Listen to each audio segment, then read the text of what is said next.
Hey everybody, thanks for clicking that thumbnail. Welcome to Talking Habs, and today's video is an odds and ends video. So it's a grab bag of all kinds of little Habs stories and NHL stories, and I'm going to tell you all about them. You can see everything on the board.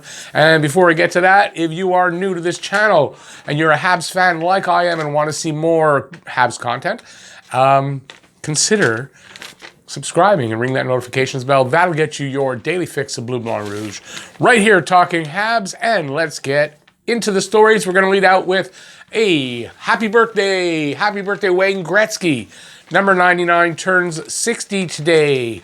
The great one is 60. He had, let me see what I got here, 894 goals, 1,963 assists, and it's odd, 1963, that's the year I was born. And that's 2,857 points. And there's more points there if you add in the WHA. I don't have those numbers. He was a 9-time MVP, a 10-time scoring champion. And considering it's his 60th birthday, he had 60 hat tricks in his career. He also holds 50 NHL regular season records and 10 playoff records. That's 60 right there. So 60 is a great number for the great one. And yeah, Wayne Gretzky turns 60 today. Good news for Montreal. Yoel Armia was skating alone after the practice today. So that's good news. That's the beginning of his rehabbing and possibly getting back onto the ice in the next week, 2 weeks, 3 weeks. I don't know how long it'll be, but the fact that he's already skating, that's good. Very good. 3 stars of the week, and usually they don't have anything to do with Montreal, but this time they do. First star is Tyler Toffoli. Tyler Toffoli had, I guess it's all in 1 week. I don't know the points totals for the week that they're talking about, but I know that he has 5 goals, 3 assists, for 8 points. Goals total before, I guess as of yesterday, I don't know if it's the same today, he was tied for the league lead in goals, and I think he was second in the league, maybe tied, but for points. And it's early in the season. I don't expect that he's going to stay that way, but you know what? I think Tyler Toffoli is going to have probably his best season this year here in Montreal. Second was Joe Pavelski of Dallas. Dallas just got started up again. I don't know his points total, but he is number 2. And number 3 is the goaltender John Gibson of the Anaheim Ducks. Gibson usually has a good start. Gibson's a really good goalie. It's the team that sucks in front of him, and he's number 3 here. I don't know his numbers either. The secret to Carey Price's sRedPads. So he was interviewed today, I guess at the, where are they? They're here in Montreal. So, you know how they have this sort of virtual press conference, and they talk to players and coaches and stuff. So I think it was there that he was interviewed, and they asked him about his sRedPads. And first of all, most goalies have a little bit of white in their pads, usually down right where they meet the ice. So the 5-hole is kind of, it's kind of like an optical illusion thing for the 5-hole. And yeah, so most goalies have all white pads or something like that to make, because the ice is white. So it helps, you know. Carey Price has been going this season with the all red pads. And he's apparently going to continue with that. He really likes them. Apparently he wants them to make him a new pair every season so that he can wear them every year. And he doesn't really care about the small disadvantage that it gives him with the shooters. He really likes the pads, and he's going to wear them. So that's the secret behind the pads.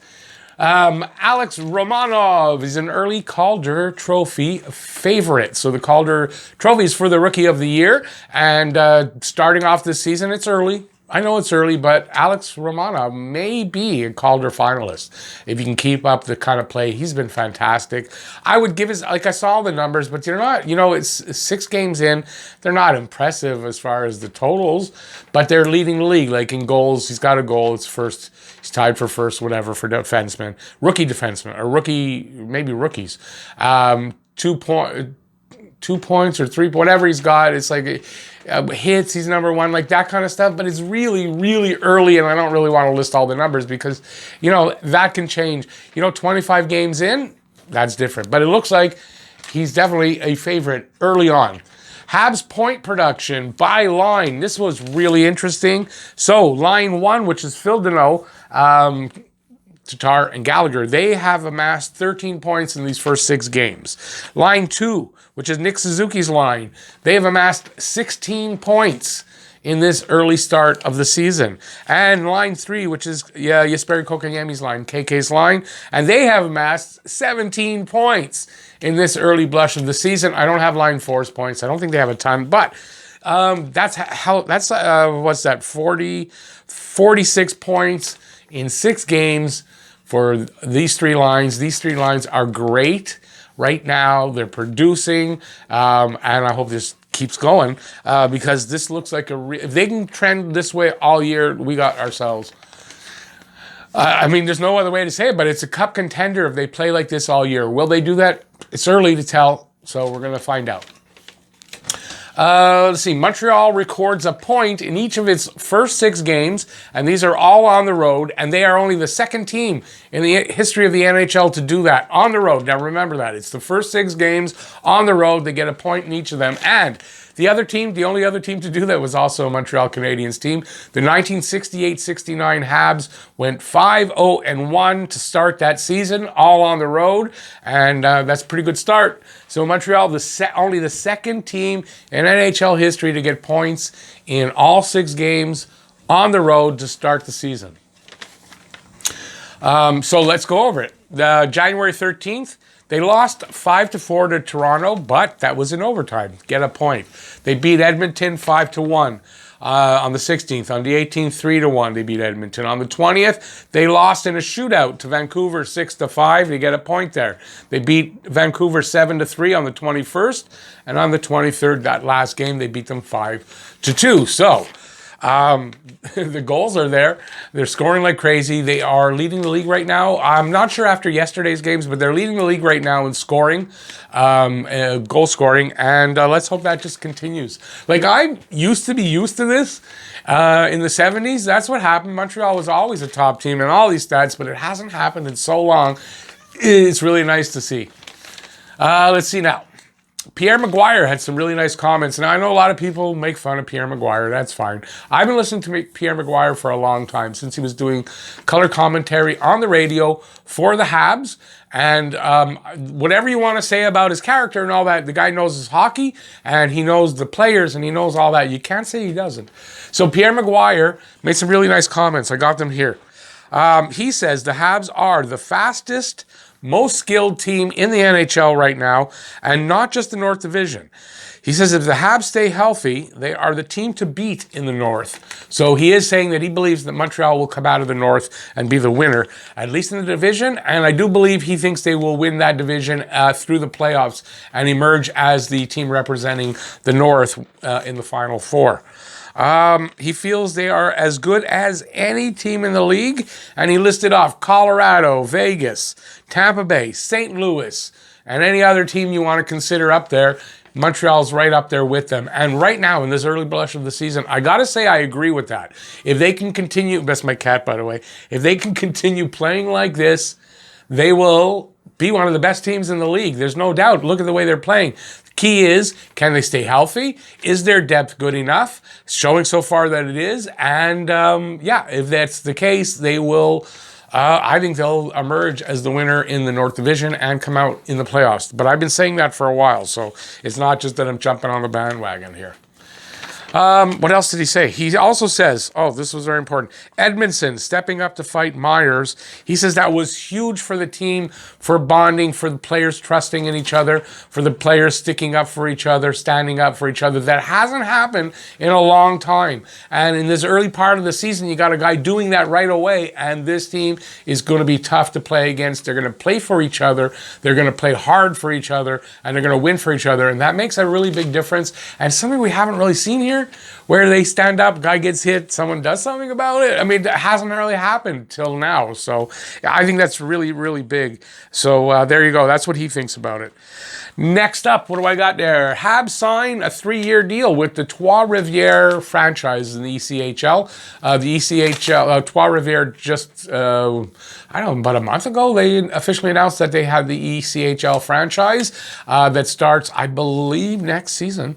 So that makes another team, and Montreal is going to, they just signed a 3-year deal with them. So, which we knew, because I think Montreal helped make sure that that franchise came to Trois-Rivières. They were part of it, and you knew that they were going to sign to deal with there. Now, what that means is not only do they have the team in Laval, the AHL team, which is just a half-hour drive away to send people up and down, it makes it a lot easier when you have some movement, and having the ECHL in Trois-Rivières and just having an ECHL franchise that they're affiliated with makes a huge difference. It means you can actually sign a lot more players to Laval, have them in camp or have them in trials, whatever. And then when you have that overflow that they don't, you don't have enough room on the roster, you have somewhere to send them, which they didn't have. And if you want an example of that, if you remember last season with Michael McNiven, the goalie, they had to send him down to the ECHL. They did it with Keith Kincaid after, but I mean, that didn't really matter. Keith Kincaid was... But Michael McNiven, he bounced around to like 4, 5, 6 teams, and it's hard to get them playing time and all that when you're loaning them out to other franchises' affiliates, right? So now they have their own. It's close, and it makes it a lot easier to move players around. It's going to just really be a lot easier for them. So that's a really good thing, and it's another professional team affiliated with the Habs that are in Quebec, and we can go watch and see players that might eventually be playing in Montreal. I think it's a good thing. Next up, ads on the Bell Center ice. So if you've seen, there's picture out about of the Bell Center, what it looks like. It looks amazing. Most arenas we've seen so far, they're mostly gray and blues and dark blues and stuff, and it's kind of dull. The Habs are red all the way around the canvas, except in one section. So it's red all the way around, and then there's blue. There's 4 of the sections that are in blue. It looks amazing. Amazing. Now, the reason I'm saying that to you is because when in seeing those pictures, you notice that there are ads on the ice. So they're not huge, but there's ads like I saw for, I think 6. There's ads behind the goal line on each side of the goal, and there's ads all 4 corners around the dot in the center ice. So that's what I've seen so far, or maybe it's just around the boards area on both. I saw 6 of them, and there's probably 2 behind the other net, so there's at least 8, I would think. They're not huge. It's something to get used to. People so far I saw on Twitter weren't happy about it, but anyway, check it out. You'll see it for the Habs starting Thursday night. Now, this is a personal thing. If you've played the Guess the Score contest, it's something fun that we do before every Habs game. You guess the score and the first Habs goal scorer, and you win a prize, and that's great, but there's going to be some changes to it, and this is what the changes are going to be. Let me get there where I wrote down what I wanted to change. Okay, so all prizes that are won outside of Quebec. So if you live outside of Quebec and you win the Guess the Score contest, you will need to pay the COD. I'm going to send them COD. The reason being, I know this is Jello, but there is the prize in here. That puck, the last winner was Press for John, and okay, so it's in here. This weighs nothing. It's foam. It's a foam puck. It weighs nothing. This is $15 to send just to Oshawa. So, point being, $15 right now at this point in the stage for this channel, that's a whole day's work. That's what I get I make $15, $16, $17 right now a day on average. It's not a lot of money, and I put a lot of time into it, and it's a little bit too much. I can't afford to really ship these out. So in Quebec, it's a lot cheaper. A COD cost me a little bit, so it's the same for in Quebec, so there's no need to do that. But outside, I'm sorry, I'm going to have to do that. So if you're going to win a prize outside of Quebec, outside of Canada, or anywhere else, it's going to be COD to get it. That's one change. The other change is going to have a rule change on the score on the contest itself. So instead of guess the Habs' first goal scorer, is going to be now guess the score and the first goal scorer of the game, either team. So, if you want to take the Habs or you want to take a player from the other side, that's fine now. That's what the guess is. So there you go. Those are the 2 changes for the contest. I do really apologize. As the channel gets bigger and can afford it in the future, I will make a change back. And for anybody who's won a prize up to now, I'm not asking you to pay for it. That I'll take, but is going forward from here. So I should have thought of all this in advance, but I mean, it gets expensive to send prizes, and I'm going to have to do that. So thanks for understanding. I hope you do. That's how we'll be. Now, the next game is Thursday, so hopefully you'll be there. Guess the score of the game and the first goal scorer of the game, and you let me know in a comment in the video that I put out for the preview. And you do that, and you're in. So there you go. That's it. So there you go. Thanks for listening to all the my odds and ends. That's it. There's the video. Give it a thumbs up if you like it. If you are new to the channel and you haven't subscribed or whatever yet, please subscribe. Ring that notifications bell. That's down there. That'll get you your daily fix of Blue, Blanc, Rouge right here talking Habs. And if you have any comments about any of this, please leave them in the comment section, and I will read them, and I will respond to maybe not every single one of them, but I will read them all, and I will respond to some of them, and I will leave you a heart to let you know that I read it. And there you go. So that's it. Thanks for watching, everybody. Stay safe out there. Peace out, y'all. See you next video. See you next live stream. Bye, everybody.